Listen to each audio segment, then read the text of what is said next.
riigigümnaasium minu arust esimene Eestis. Siin tulevad siis üle Eesti kõik lapsed kokku ja saavad siin 3 aastaga iseseisvalt. Meie idee algaski sellest, et minu ja Ivika lapsed siis käisid samas klassis ja meile tundus, et kehalise kasvatuse tundides, et nad ikka piisavalt ei liigu. Või et meile tundus ka see, et see võiks olla selline mitmekesisem see liikumise variant ja mõtlesime, et aga seal samas jälle, et me võime ju ise midagi ära teha. Me kirjutasimegi esimese projekti, tegime lastelaagri, kus siis oli tennisekursus. Kutsusime siia tenniseõpetaja, mängisime tennist. Ma ei mäletagi enam mitu päeva see oli, pärast lõpus olid võistlused ja väga tore oli kõigil. Ja sealt see vaikselt niimoodi läks edasi. Ma arvan, et see kõigepealt tuli keraamika, see oli kuidagi hästi popp ka, see oli aasta 2012, kui meie jõudsime keraamika juurde. Ma arvan küll, jah, seda ümberringi kõik tegid ja see, et oma käega midagi ära teha, see on alati kuidagi kõnetanud neid mõlemaid.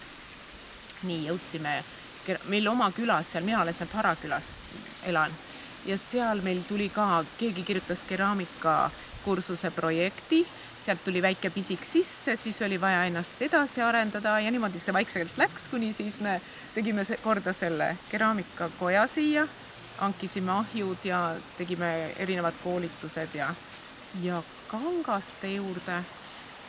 Kuidas me sinna üldse jõudsime? See kuidagi läks nii sujuvalt, et ma ei mäletagi enam. Kuigi meil on see eesmärk on kogu aeg olnud, et seda Rannarootsi, siis seda käsitööd, kultuuri, seda niimoodi elus hoida ja nooremale põlvkonnale siis ka edasi anda, et see välja ei sureks, et meie välja ei sureks, meie kultuur. Ja samas ma mõtlen ka, et kui siin on nii palju põnevaid tegevusi, põnevaid asju, üritusi, koolitusi, olen kuulnud, kui inimesed räägivad, et oi, kui põnev teil seal on, et ma tahan ka, et teate, ma vist tulen Noarootsi tagasi või ja hetkel minu arust meil ei ole siin ühtegi maalappi ka enam müüa, mis kõik on läinud, sest ma ei taha öelda, et meie tegevus on seda niivõrd soodustanud, aga mingisuguse jälje me oleme jätnud, ma loodan väga.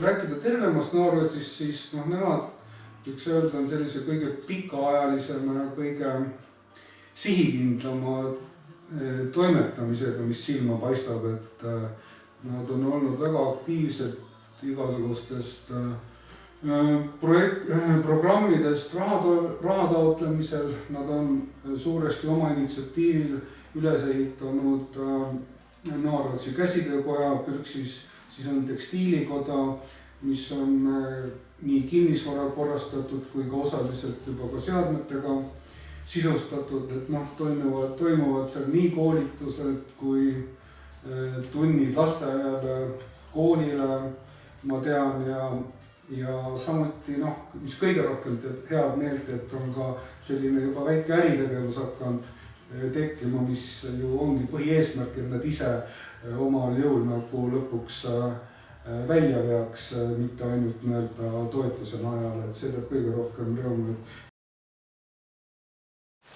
No ilmselt tulevikus, et see ei olekski enam MTÜ, nagu meie osavallavanem ütleb, et MTÜ-sse on see vaesus sisse kirjutatud, alati ta naerab, kui me lähme oma osalust küsima jälle, et aga et me saaksime ise majandavaks, et meie elu ei peaks sõltuma ainult projektidest, me oleks projektipõhine MTÜ, vaid tõepoolest siis mingit sorti ettevõtte.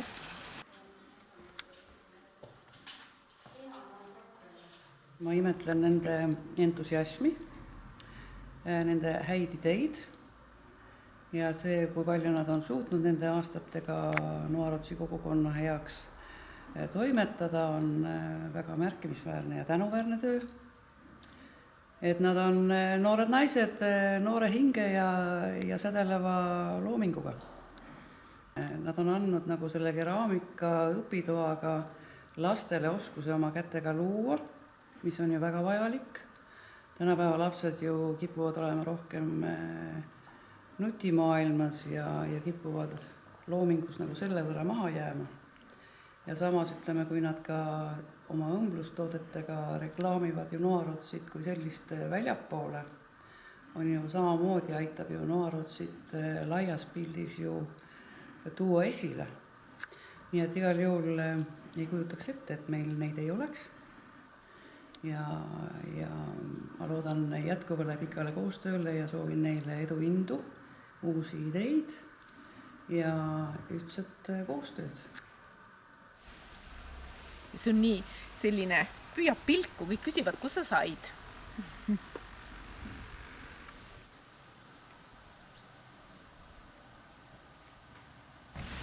Kodanikuühiskonna Sihtkapitalist on olnud meile väga suur abi. Me oleme kirjutanud sinna erinevaid projekte.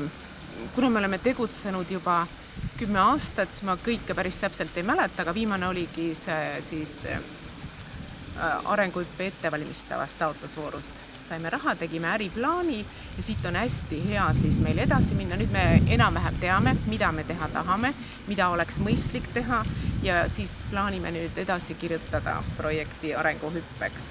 Ja loodame väga, et saame ka sealt toetust ja meil ongi võimalik teha siin mingit sorti sotsiaalne ettevõtlus, pakkuda tööd kohalikele ja samas jälle arendada seda Rannarootsi kultuuri, hoida meid elus.